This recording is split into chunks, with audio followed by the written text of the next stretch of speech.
Good morning friends. मैं हूं ज्योतिर्मय और आप देख रहे हैं मेरा channel how to win election in India. Friends, आज हम बात करेंगे। इससे पहले एपिसोड में हमने बाबरी मस्जिद जो मुशीराबाद में जिसका शिलान्यास होने वाला उस बारे में एक एपिसोड किया था। उम्मीद करता हूँ आप लोगों ने ये देखा होगा। आज हम उसी सिलसिले को आगे बढ़ाते हुए थोड़ा हम समझते हैं बंगाल के पॉलिटिक्स के बारे में, अभी जो करंट सिचुएशन है उसके बारे में। बंगाल के जो मुख्यमंत्री है ममता बनर्जी, वो करीब 15 साल से है। 3 टर्म उन्होंने पूरा किया। उससे पहले वो 2 बार रेलवे मिनिस्टर रह चुकी है।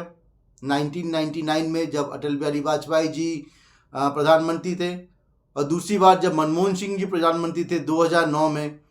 तो दोनों बार उन्होंने रेलवे मंत्री रह चुके हैं वो। अब उसके बाद 2011 से लेके लगातार वो मुख्यमंत्री के कुर्सी में है। 2011 में जीते, फिर 2016, फिर 2021, अब 2026 का भी इलेक्शन आने वाला है। कोई भी आदमी जब ज़्यादा दिन तक एक कुर्सी में रहता है तो उसके खिलाफ हम कहते हैं कि हाँ, कुछ लोग नाराज़ है, नाराज़गी लोगों में ज़्यादा होती है। और ये होता ही है, जिसको हम अंग्रेजी में एंटी इनकम्बेंसी बोलते हैं। पॉलिटिकल टर्म है, बहुत पॉलिटिकल दिग्गज जिसको एंटी इनकम्बेंसी बोलते हैं। तो आप लोगों ने सुना होगा ये टर्म दूसरे मीडिया चैनल्स में भी। तो ममता बनर्जी के खिलाफ भी ऐसा ही है। हो सकता है उन्होंने कुछ अच्छे काम भी किए 15 सालों में, कुछ काम लोगों को पसंद नहीं आया होगा। पर एक है कि कोई भी आदमी, जब कोई भी पार्टी जब ज़्यादा दिन तक कुर्सी में रहते हैं तो उसके खिलाफ एंटी इनकम्बेंसी होती ही होती है। और ये डेमोक्रेसी में हमेशा ज़रूरी है, कोई भी सरकार हो, चाहे वो केंद्र सरकार हो या राज्य सरकार हो, 10 साल बाद सरकारें बदलना बहुत ज़रूरी है। ज़रूरी क्यों है? नए लोगों को आना जरूरी है, नए मुख्यमंत्री बनना जरूरी है, नए प्रधानमंत्री बनना जरूरी है, नई सोच, नई थिंकिंग, नई दिशा, तो ये आना बहुत जरूरी है। तो अभी आप देखिए बंगाल में क्या हो रहा है। 15 साल से एक ही शख्स जो मुख्यमंत्री है, एक ही पार्टी है। तो एक कहते हैं कि ये वन डायमेंशनल चल रहा है उनका सरकार। तो अगर जैसे मैंने बोला 10 साल बाद अगर सरकार ना बदले तो वो एक निशानी होती है कमज़ोर डेमोक्रेसी, वीक डेमोक्रेसी का। मतलब क्या, या फिर आपके पास अपोजिशन अच्छी नहीं है, या फिर हो सकता है ठीक से मतदान हो नहीं रहा, या हो सकता है कुछ भी कारण है। पर ज़्यादातर मैंने देखा मेरा जो तजुर्बा है 10 साल बाद है, उसके बाद भी अगर कोई सरकार चल रही है, मतलब वहाँ पे मैंने देखा एक कमज़ोर डेमोक्रेसी, वीक डेमोक्रेसी का मतलब क्या होता है, अपोजिशन बहुत ही कमज़ोर है क्योंकि रूलिंग पार्टी को चैलेंज करने के लिए। तो अभी बंगाल में भी कुछ ऐसी ही सिचुएशन है। अभी बंगाल में रिसेंटली एसआईआर हो रहा है, उसके बाद लोगों ने कहा कि एनआरसी सीए होगा, फिर उसके बाद कह रहे जनगणना होगा। जनगणना तो खैर 2027 में, चुनाव 2026 में है। पर ये एसआईआर होने के बाद जैसे बीजेपी दावा कर रहे हैं कि 1 करोड़ वोटर नाम से हटा जाएगा, 7 या 8 करोड़ के बीच में जो मतदान है उसमें से 1 करोड़ नाम हटा दिया जाएगा। तो और ये 1 करोड़ सारे, मैंने पहले ही बोला था, हो सकता है जो रूलिंग पार्टी तृणमूल कांग्रेस उनका भी हो सकता है, कुछ वोटर बीजेपी के भी हो सकते हैं, कुछ वामपंथी या कांग्रेस का भी हो सकता है, और अन्य दलों का भी हो सकता है।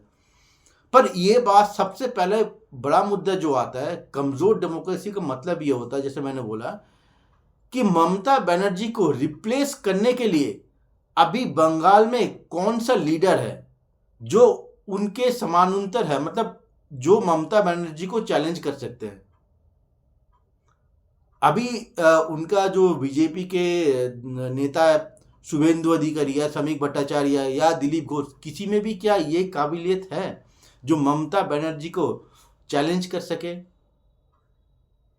मेरे ख्याल से ये बीजेपी को सोचना बहुत ज़रूरी है। आप अगर देखिए एक साधारण जनता जो भी जब जब पोलिंग स्टेशन में जाते हैं, वो बूथ वोट डालने जाते हैं, वो क्या सोचते हैं, अगला मुख्यमंत्री कौन होगा। अब अभी तक तो ठीक है, लोगों ने सोचा कि ममता बनर्जी मुख्यमंत्री है। अगर ममता बनर्जी को हटाना है तो सवाल एक, कहते हैं ना क्वेश्चन मार्क, एक क्वेश्चन मार्क बना हुआ है लोगों के दिमाग में। वो क्वेश्चन मार्क अभी भी घूम रहा है कि अगर ममता बनर्जी को हटाए तो मुख्यमंत्री कौन होगा। इस सवाल के जवाब जिस दिन लोगों को मिल जाएगा, उस दिन ममता बनर्जी को कुर्सी से हटाना आसान होगा। हो सकता है वो हट भी जाए,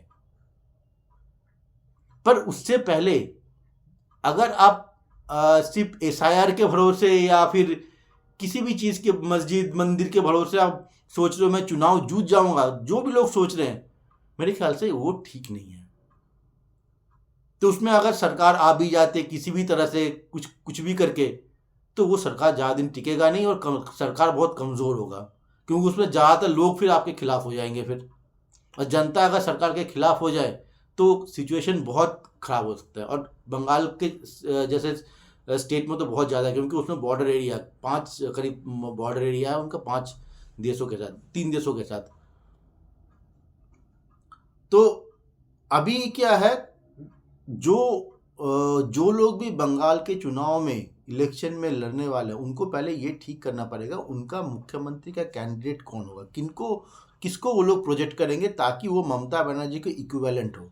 जो लोग ममता बनर्जी को हटाए तो वो शख्स को भी हम एक्सेप्टेबल फिगर हो, कुछ मानते हैं हाँ ठीक है ये मुख्यमंत्री अगर हो सकता है, इसको हम मान रहे हैं।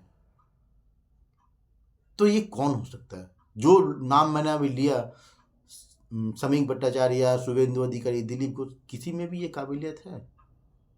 तो ये सोचना बहुत जरूरी है।